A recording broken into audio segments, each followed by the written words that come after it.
Hey guys, welcome to question FM197 of the Further Maths Fortify study guide.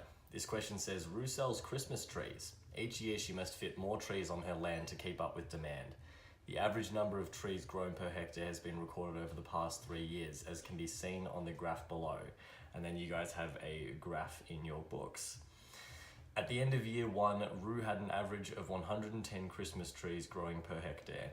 Each year, Rue is expecting the average number of trees she'll have to grow to increase following a geometric sequence with a common ratio of R equals 1.2.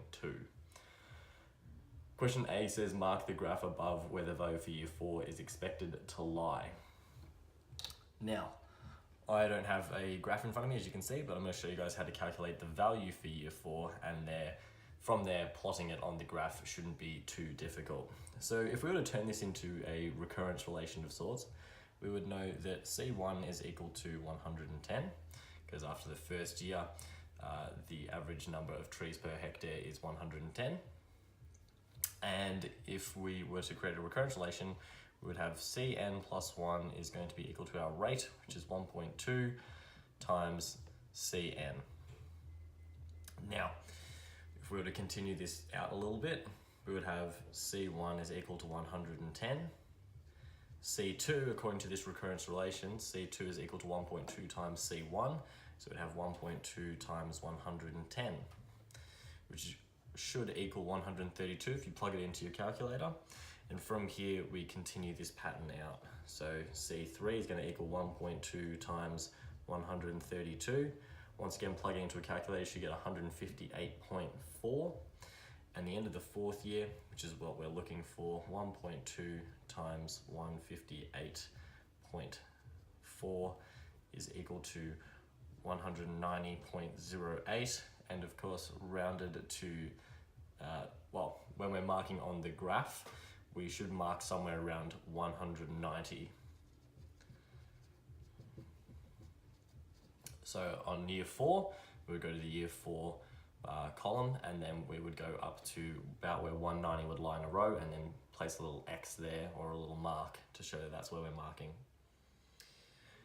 Excellent. So part B says, at the end of which year will the average number of trees first exceed 300 per hectare? Now for this question, I'm actually going to use an nth rule, because I have no when that could be. Now you could go to your calculator and you could continue pressing the equals button until you think that you've found the year where it first exceeds 300 per hectare, but I'm going to show you the nth rule solve sort of method. So once again, if we're making an nth rule, it's normally Cn, or the base rule would normally be something like Cn or Vn, whatever it is, whatever letter you're using as that placeholder, equals C0 times R to the power of n. Except that we don't know C0, and we don't have a C0 actually, we have a C1. So the formula that we're going to use is Cn equals C1 times R n to the power of n minus 1. So because we're using a different value down here, we must also change our nth rule up in the top power. If you're not 100% sure why, drop us a comment and we'd be happy to help you out. So going from this, we know that the number of trees we're looking for is 300.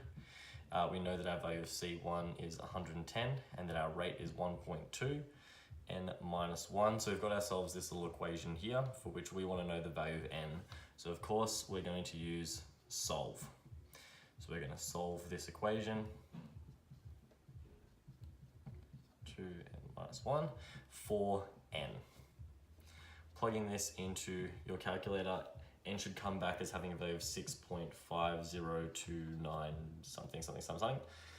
So from this we can see that on the 6th year, at the end of the 6th year, it would be below 300, and that means that the 7th year is going to be the first year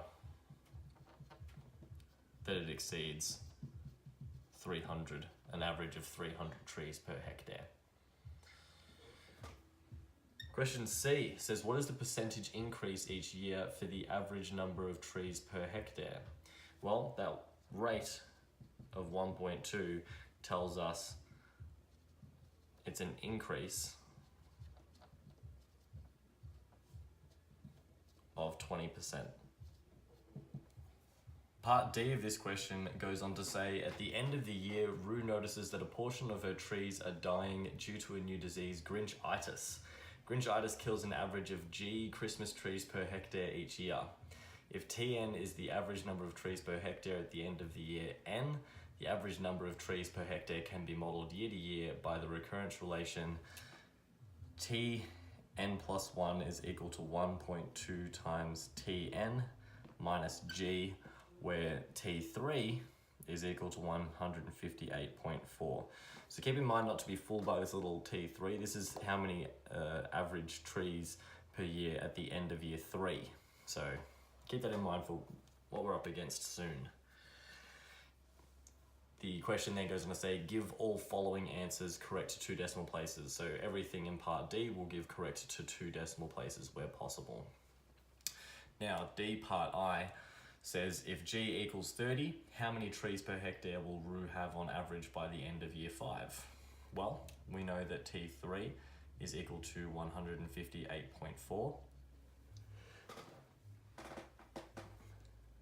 And that, according to this recurrence relation, T4 is going to equal 1.2 times T3 minus G, which in this case is going to be 30. So we're going to have 1.2 times 158.4 minus 30. Plugging that into your calculator should give you an answer of 160.08. But of course we want the end of the 5th year, so we're going to go to T5, which is going to be 1.2 times 160.08 minus 30. Once again, plugging that into a calculator, you should get an answer of 162.096, so on. And we're going to round this because we want everything to 2 decimal places. So the average number of trees per hectare we will have on average by the end of year 5 is 162.10. There's our first answer. Part II says, what value of G will result in Rue growing the same number of trees on average per hectare each year from year 3? Well, if we're going to have the same number occurring each year, that means that Tn is going to be equal to Tn plus 1. So we know that our equation is going to be 158.4 if we use our value of T3 here. 158.4 is equal to 1.2 times 158.4 minus G. And we need to figure out what this value of G is. So of course, we'll whack it into solve and solve for G. 158.4 equals 1.2 times 158.4 minus G, solving for G. Whacking that into your calculator, you should get an answer for G of G equals 31.68. Part III says, find the value of G such that there will be 20 more trees on average per hectare at the end of year 5 as compared to year 3. This is a tricky question, but we'll jump into it and have a play with it, guys, see what you think. So we know that T3 is equal to 158.4. Now, if we were to continue this line of reasoning down, we would say that T4 is therefore equal to 1.2 times 158.4 minus G, and that T5 is equal to 1.2 times T4 minus G. We also know that T5 is equal to 178.4 because we were told in the question, find the value of G such that there will be 20 more trees on average per hectare at the end of year 5 as compared to the end of year 3. So 178.4 is 20 more than this 158.4. Now, our job is to find this value of G that's going to satisfy these conditions, which is a little tricky unless we can make one equation and then solve for G. So how this is going to work is we're going to take the fact that T5 is equal to 1.2 times T4 minus G and replace T4 with the equation that we built, or sorry, I should say the expression that we created for T4. So what that's going to look like is this. So T5 is actually equal to 1.2 times, and now I'm going to insert the expression for T4, 1.2 times 158.4 minus G. So that's that T4 part completed. And minus G, which is equal to 178.4. So now we have an equation that expresses T5, and we can put that equation into solve like this. 1.2 times 1.2 times 158.4 minus G equals 178.4. And of course we're solving for G. Plugging that into your calculators, you get an answer of G equals 22.59 when you've rounded it, and that is your final answer for part I. Guys, if you have any questions about these answers, please drop them in the comments below. Otherwise, I will see you in the next video.